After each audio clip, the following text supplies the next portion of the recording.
Hello বন্ধুরা, আসসালামু আলাইকুম। কেমন আছেন সবাই? যারা নতুন নতুন জায়গায় ঘুরতে ভালোবাসেন, এই ভিডিওটি আমি তাদের জন্য নিয়ে হাজির হয়েছি। পাহাড় অথবা সমুদ্র দেখতে দেখতে যখন একঘেয়ে হয়ে যাবেন, তখন চলে আসুন চোখ ধাঁধানো সবুজের সমারোহ আর শান্ত প্রকৃতির বুকে জেগে ওঠা এই স্থানটি পর্যটকদের কাছে দেশের অন্যতম আকর্ষণের কেন্দ্রবিন্দুতে পরিণত হয়েছে, যেখানে একসাথে দেখা মিলবে ম্যানগ্রোভ বন, চিত্রা হরিণ, লাল কাঁকড়া, সুবিশাল সমুদ্র সৈকতের।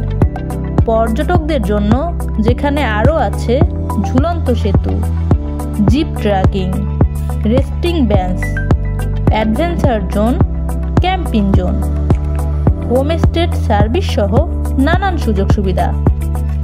এমন সুযোগ সুবিধা থাকায় এখানকার সৌন্দর্যকে উপভোগ করার পাশাপাশি প্রকৃতির মাঝে প্রাণ খুলে নিঃশ্বাস নিতে প্রতিনিয়ত ছুটে আসছেন অসংখ্য পর্যটক। এটা কুইন আইল্যান্ড পাওয়ার বেঙ্গল নামে পরিচিত।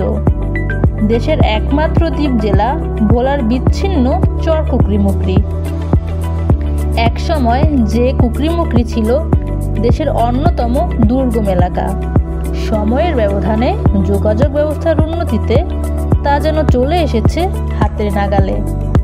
তো বন্ধুরা, আজকে এ পর্যন্তই। সকলে ভালো থাকবেন, হৃদয়ে বসবাস চ্যানেলের সাথেই থাকবেন। ধন্যবাদ সকলকে।